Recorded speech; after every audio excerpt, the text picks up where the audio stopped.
Bayangkan ketika ada orang yang datang dan bertanya aina Allah, ya, maka Rasulullah menjawab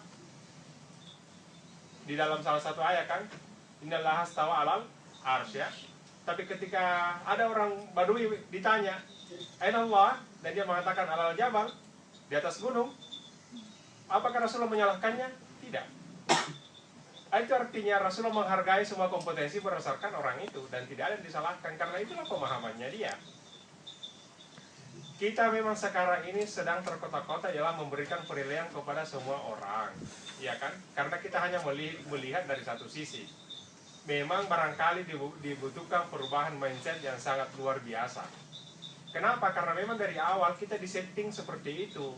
Dari awal pembelajaran kita mulai dari SD, kita sudah dikotak-kotakkan bahwa orang yang cerdas adalah orang yang bagus matematikanya, orang yang bagus fisikanya.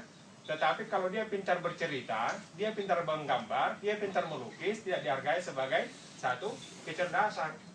Padahal dari tahun 80-an, 85, Howard Gardner sudah mulai melakukan penelitian dan membuat teori multiple intelligence. Sayangnya di Indonesia baru tahun sekarang ini booming yang namanya multiple intelligence. Nah itu tadi, Rasulullah memberikan semua kompetensi kepada orang-orangnya, dan dia mengatakan inilah nilai mereka. Kalau kita bahasakan, tidak satu jalan masuk surga kan. Jadi orang cerdas itu tidak satu ukurannya, tidak harus matematika. Ada banyak cara untuk melihat kecerdasan orang. Sebagaimana Rasulullah mengatakan tidak hanya satu pintu untuk masuk surga. Kan seperti itu. Kenapa? Kita ada kompetensinya masing-masing. Memang yang merasa sekarang ini karena kita ini cenderung melakukan penyeragaman nilai. Memang tidak disalahkan akan standar-standar seperti itu. Tapi masalahnya adalah, adilkah kita sebagai guru, adilkah kita sebagai dosen memahami gaya belajar anak? Pernahkah kita melakukan pemotretan terhadap kompetensi orang-orang yang ada di sekeliling kita, terhadap orang-orang yang kita ajar? Semuanya selama ini kan satu tesnya, tes kognitif, tes menghafal. Kita tidak pernah melihat perilakunya dan macam-macam. Kita tidak pernah mengukur kecerdasannya yang lain. Itulah yang sangat-sangat berat sekarang ini. Oleh karena itu, saya secara pribadi mengajarkan atau mengajak kepada kita semua untuk melihat bahwa semua orang itu punya potensi. Semua orang sudah dilahirkan, dia sudah mengalahkan orang. Kita tahu kan ketika terjadi pertemuan sperma dan ovum dalam diri kita, kita adalah pemenangnya. Dan kita mengalahkan jutaan saudara-saudara kita. Itu artinya kita terlahir di bumi ini adalah orang yang sangat hebat kan. Nah ini harus kita pahami. Jadi kita memiliki kecerdasan yang sangat luar biasa. Masalahnya adalah kadang kita gagal di dalam menentukan kecerdasan itu sendiri. Jadi menurut saya, kalau pengalaman waktu kuliah di Australia, tidak ada anak yang tinggal kelas. Semua anak naik kelas. Makanya di sana dikenal ada kelas year 1, year 2. Dia berada di kelas 1, 2.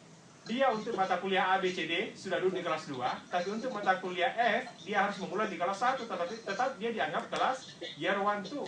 Jadi tidak ada tinggal kelas dan tidak perlu dipermalukan. Dan dihargai sebagai bagian dari kekurangan kemanusiaan.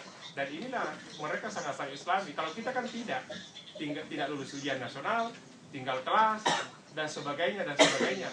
Dan hampir semua negara-negara Islam seperti itu. Coba kita lihat nanti ini. Insya Allah tanggal 13 berapa ya? 13 Juni nanti itu ujian nasional di Yordania. Ini Yordania negara Islam loh, ya. Sepersis di Indonesia ada banyak orang yang stres menghadapi ujian seperti itu. Sementara di negara-negara barat kita tidak menggunakan namanya UN. Di Jepang sendiri ada ujian nasional, tapi bukan untuk diumumkan seperti di Indonesia. Jadi kita ini adalah orang yang punya Quran, punya hadis, tapi kadang tidak menghargai kemanusiaan itu sendiri. Jadi kayaknya memang kita harus kembali kepada Quran dan hadis dan untuk melihat itu. Kalau saya mengatakan Rasulullah adalah orang yang paling paham memahami semua kecerdasan orang. Dia kan di satu sisi mengatakan Abu Bakar adalah orang yang paling berat imannya. Di satu sisi dia mengatakan Umar adalah orang yang paling kuat.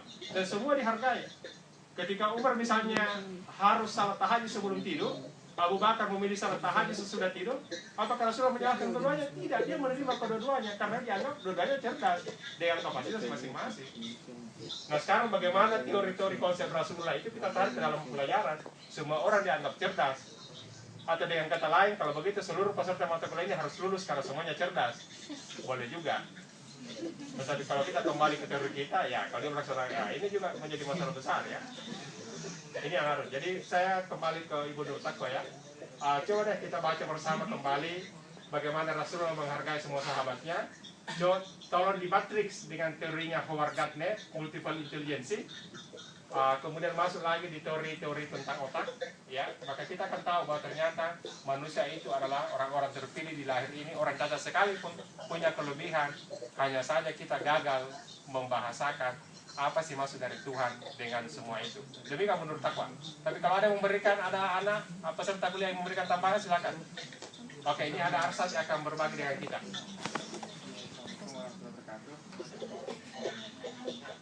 Sedikit belajar dari pengalaman mungkin kalau persoalan tadi tentang ada diberikan pundi-pundi tentang sebuah keberhasilan dari seseorang siswa dalam hal menunjang bagaimana mencapai prestasinya. Saya belajar dari pengalaman. Saya pernah dari waktu sekolah di daerah itu kelas 3 SD, saya pernah dapat peringkat 1 karena persoalan orang tua dulu pernah janjikan sebuah arloji yang harga nilainya pada saat itu sekitar harga 8 ribuan rupiah untuk zaman-zaman 90-an. Nah, itu menjadi suatu indikator yang menjadi motivasi buat saya pada saat itu bagaimana meraih prestasi peringkat 1. Alhamdulillah hasilnya itu yang menjadi nilai tagihan pada saat kepada saya orang tua pada saat itu, tapi jadi suatu motivasi. Mungkin itu yang mungkin perlu diperdebatkan kembali bagaimana di mana kedudukan persoalan yang sempat ditanyakan tadi dari Universitas Indonesia tentang hal tersebut, tentang bagaimana mungkin itu jadikan implikasi indikator dalam hal